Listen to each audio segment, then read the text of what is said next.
serious issues which the nation is facing. And this is very serious. Krishna was a good driver. No, I mean, this is on the lighter side, but coming to the serious issues which our country is facing right now, and I would like to start with the water scarcity. Last year you held a very big rally on the rivers.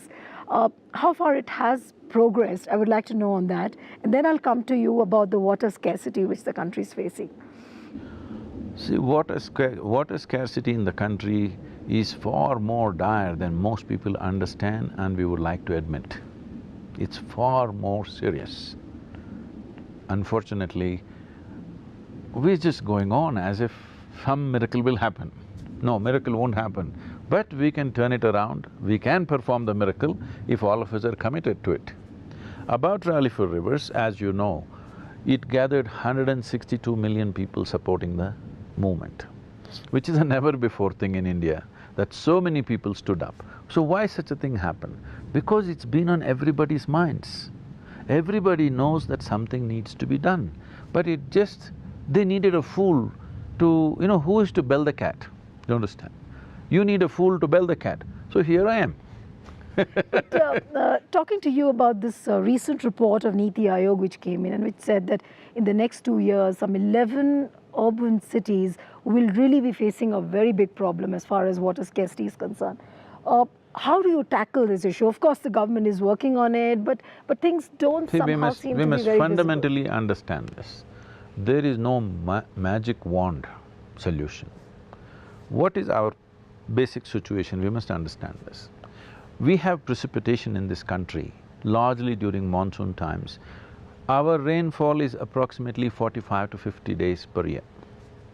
So the water that comes down in 45 to 50 days, you must hold it in the ground for 365 days. All kinds of genius solutions are being talked about, but I'm telling you, the only and only way you can hold the water is by keeping the soil organically rich, and substantial amount of our land should be in shade, and there must be a lot of bioactivity. This is the only way you can hold it. People are talking about check dams, this dam, that dam. Well, somewhere for flood mitigation if you do something, it's fine, but that's not a solution.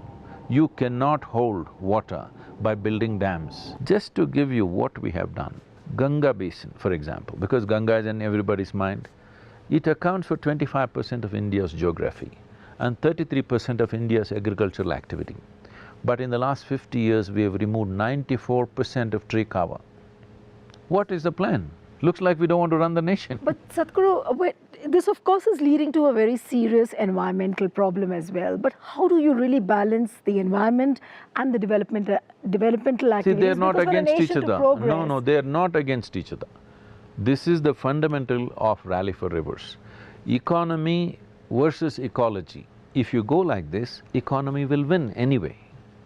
It is very important… I openly said I am going to officiate a marriage between ecology and economy, because unless ecological activity is economically sensible, it is not going to work, especially in a country like this where there is such a big population pressure. About Rally for Rivers, what has happened? Well, a whole lot of recommendations we made, the government is already making it into a policy. It is coming in bits and pieces, but it is moving rapidly. One important thing is 84% of our water is used for agriculture. We are the oldest agricultural nation on the planet. In the south, in Tamil Nadu, we have a history of 12,000 years of agricultural practices.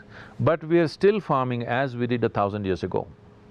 Now if you want to micro-irrigate, if you micro-irrigate, this 84% of the water you're consuming, you can bring it down to 30 to 40% of what you're consuming right now. But how do you micro-irrigate land when land ownership is only 1 hectare on an average? 2¼ acres per person. It just doesn't work. And a whole lot of people are doing micro-irrigation. After 2 years, they'll rip it out because it doesn't work for them. We have to aggregate irrigation. This is what we are pushing for right now. All of you media should push for this. We changed one fundamental law, we made a request and immediately it was changed. There was a 30% tax for FPO. FPO means a farmers' producers organization. Individual farmer is not taxed, but if they get together for farming activity, they tax 30%, so they will never get together. If you do not scale up the land, You cannot bring in technology. Absolutely. So if you integrate irrigation, one reason why so many farmers are committing suicide, in the last 10 years, 300,000 farmers have committed suicide. All the 4 wars we have had has not killed that many people. And we can't close our eyes to this is not a small thing. But where are the political parties going wrong? Because I'm not naming a particular party A, B or C, but farmers' distress or the rural distress is something which the political parties have not been able to get the hang of it. The problem is, in a democratic system, right now, I'm not blaming you, but because of the media 24/7, there is an election happening in Nagaland. But when I watch the news, it feels like it's a national election. So throughout the year, there's an election. When there is an election, obviously political parties go into a different kind of rhetoric, because they have to win the election. Even if they wish to… genuinely, if they wish to do something, still they have to win the election, there is no other way. So they will all get into competitive rhetoric, where the real issues are completely lost. So I pushed for this almost 8–9 years ago. I'm very happy that today Prime Minister is talking about it, many others are talking about it. One election, once in 5 years. Rest of the time, let's build a nation. Once in 5 years we can fight as much as we want, to our heart's content.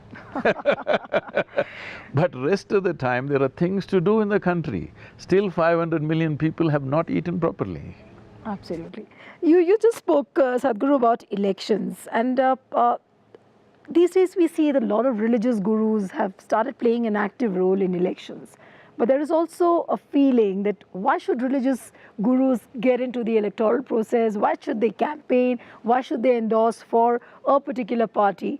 What is your feeling about this whole thing? If a democracy has to be genuinely democracy, a genuine democracy or a successful democracy, individual human beings should think for themselves and vote. Even in a family, you should not influence your family as to who they should vote for. That's how I live. I don't even tell my daughter who she should vote for, because she should think for herself. If she wants information, I will tell her this is what has happened, but I will not tell her you vote for this. All the people who follow me, they will all ask, Sadhguru, who should we vote for? But I say, use your brains. But what you say and what you prescribe on the voting pattern, isn't it something which is divergent from the majoritarian No, thinking why… of I our will come to country? that. I'm saying if you want a successful democracy, this is how it should be. Otherwise, you have feudalism.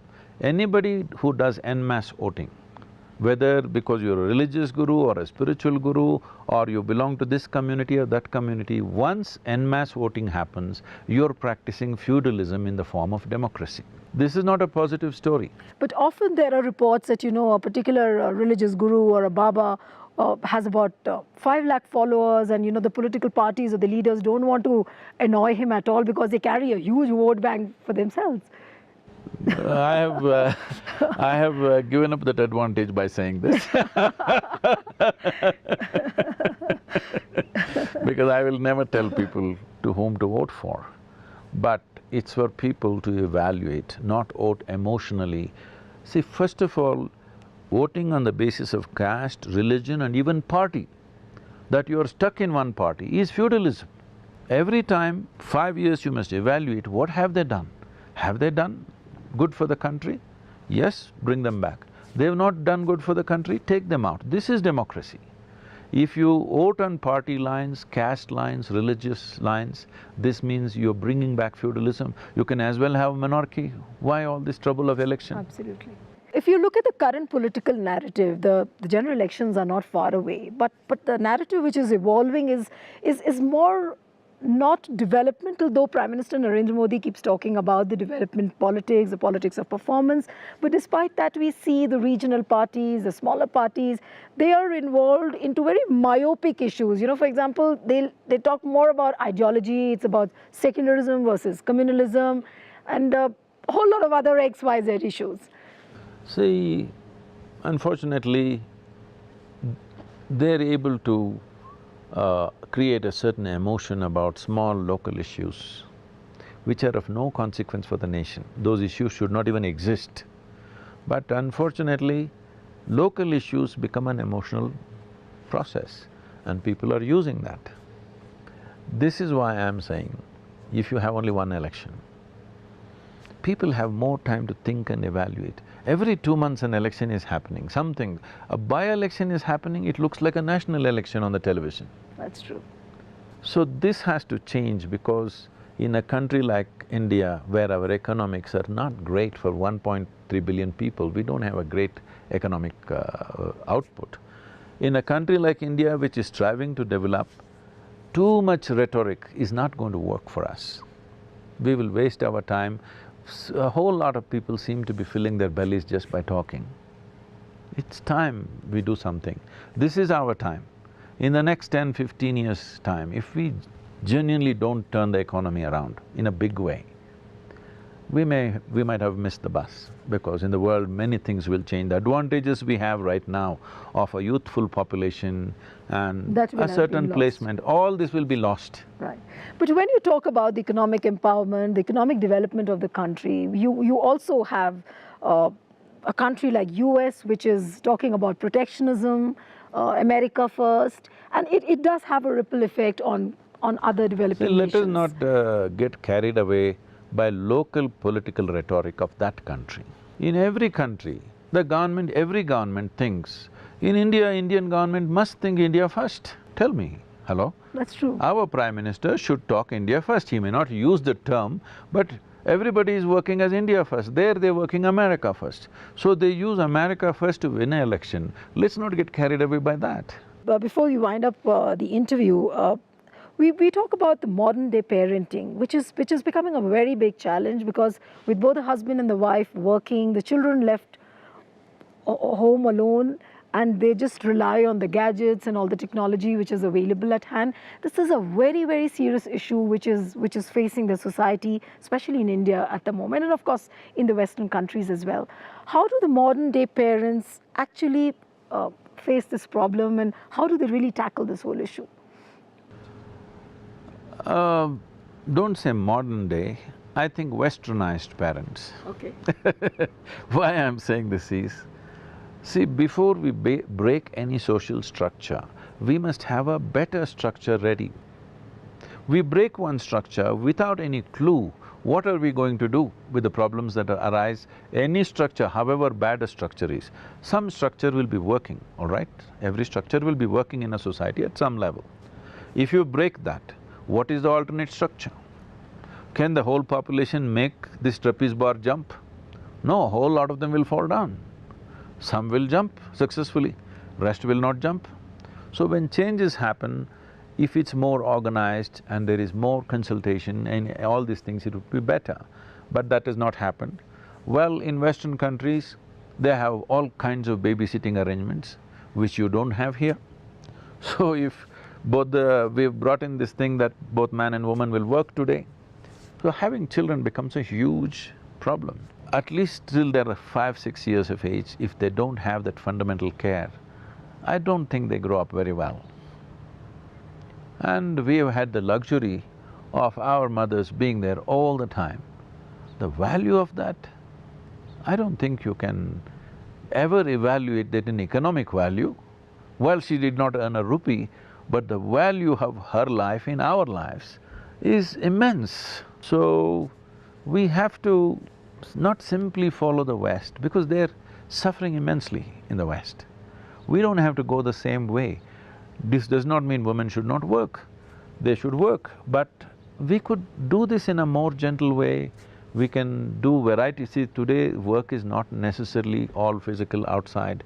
There's a whole lot of work that you can do on your computers. Offices could be set up in the home atmospheres.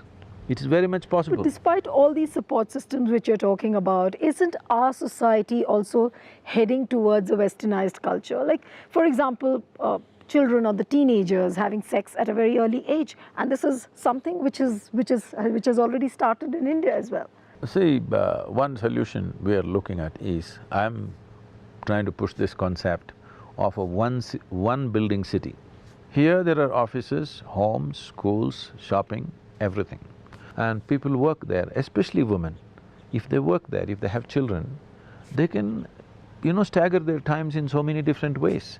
They work in the same building, they're living in the same building, there's a wonderful forest and natural atmosphere around them, children will grow up in nice atmospheres. You must understand, in the West, Even though these situations are there, they have a lot of space, there is a lot of arrangements for them. Those arrangements and those spaces are missing in India. If you follow the same lifestyle, the suffering that will come to us will be manyfold more than what's happening to them. So what's your one-line prescription to the political leaders, to the society, to the country, towards the last leg of the interview? See, one important thing that needs to happen is economic development right now. For this to happen, we are thinking in so many ways, largely, doing things as other nations have done. But in our country, still 65% of our population is in farming. And we have a latitudinal spread from Kanyakumari to Himalayas. We have a latitudinal spread where you can grow just about anything that anybody needs in the world, okay? And 12 months of the year. And we have a farming capability. This means intrinsic knowledge is there. If we don't make farming lucrative in the next 3 to 4 years' time, you will see, I've already kind of surveyed this. Not even 2% of the farmers in Tamil Nadu want their children to become farmers. In 15 to 25 years' time, we will lose the ability to grow food in this country. Soil is becoming weak, water is weak, we are losing out the farming capability which is there in the human beings right now. If we do this right, we can become the breadbasket of this world. And economic well-being will be well spread out. It is not just in one tall building in Mumbai, all the money is stored up. The economic well-being must be spread out for the well-being of the country. That can only happen in this nation if we make farming truly lucrative. So I think this is the way forward. Industry, everything must happen, but the largest number of people are involved in this sector. If you do not transform that in the next 3 to 5 years' time, we have a huge problem. We're talking about, 50% of the population, which is nearly 600 million people below 24 years of age. Youth is a tremendous energy. Only if you have them focused, skilled, inspired, they're fantastic. If you leave them unfocused, unskilled and uninspired, we have the biggest problem on our hands. You've already given so many tips, so I'm sure all the political leaders and the people who are watching this interview will learn a lot from you. It was a pleasure talking to you, Sadhguru. It was a pleasure. So that's it on this episode of To The Point. See you next time with another personality. Goodbye and thanks for watching.